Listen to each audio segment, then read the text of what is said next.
Près de 2 mois après le décès de sa femme blanche, le pasteur Marcelo Tounassi sous pression pour épouser l'influenceuse Bénédicte Kalingai. Je vous raconte tout dans cette vidéo, mais avant tout, abonnez-vous à notre chaîne et n'oubliez pas d'activer la cloche de notification pour ne rien rater. Le pasteur Marcelo Tounassi se retrouve au cœur d'une vive polémique sur les réseaux sociaux.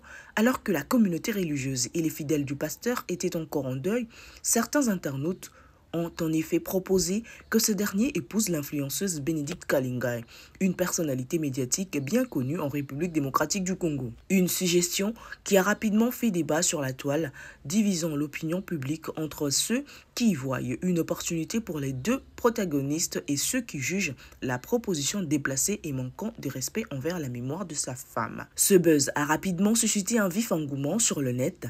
Plusieurs internautes ont fait des captures d'écran de cette jeune maman avec celle du nouveau veuf pour montrer une compatibilité. Ici de savoir que le 12 juin dernier, Marcelo Tounassi avait en effet perdu son épouse blanche au Diakondolo en Turquie, une tragédie qui avait suscité une vague de compassion et de soutien de la part de ses nombreux fidèles. Le décès de son épouse n'a pas seulement fait réagir les hommes d'église, mais les musiciens dits profanes, notamment Fabregas, le Métis Noir et Koffi Olomide. Durant les obsèques de la femme, avec qui il a passé 18 ans, le pasteur Tounassi a expérimenté l'amour des Congolais à son égard. À la levée du corps de Blanche Tounassi, plusieurs Kinois et les autorités politiques ont pris d'assaut le stade Tata Raphaël pour rendre des derniers hommages à sa conjointe. Après des vacances bien méritées avec ses enfants à Barcelone, l'homme d'église est revenu aux affaires.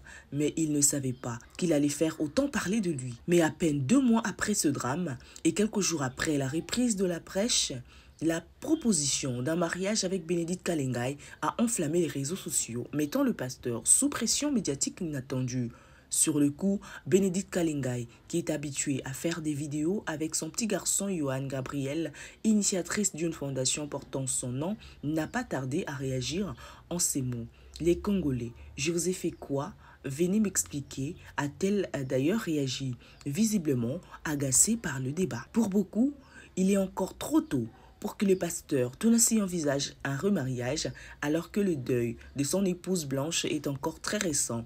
Certains défendent cependant l'idée, estimant que cette union pourrait être bénéfique aux deux personnalités. Bénédicte Kalingai est une femme respectable, pieuse et engagée. Elle ferait une excellente épouse pour le pasteur Marcelo Tounassi, juge un internaute. Le pasteur Tounassi reste pour l'heure silencieux face à cette polémique. Il n'a pas encore réagi publiquement à ces propositions, préférant sans doute prendre le temps du deuil avant d'envisager un éventuel remariage. Mais avant l'éclatement de ce buzz, le pasteur Marcelo Tounassi, lors d'une récente publication, a révélé qu'il ne savait pas encore s'il allait se remarier. Remarquez, quand un homme, sa femme meurt, il se remarie vite. Une année, 2 ans, 3 ans, 4 ans, d'autres même 6 mois, d'autres 3 mois. Il conviendrait alors de savoir si cette suggestion va continuer d'alimenter les débats sur les réseaux sociaux ou si le calme reviendra autour de cette affaire dans les prochaines semaines. Une chose est sûre, le pasteur Marcelo Tounassi se retrouve malgré lui au cœur d'une vive polémique. Et vous pensez que ce couple est parfait? N'hésitez pas à nous le dire en commentaire. Je compte sur vous. Assalamu alaikum.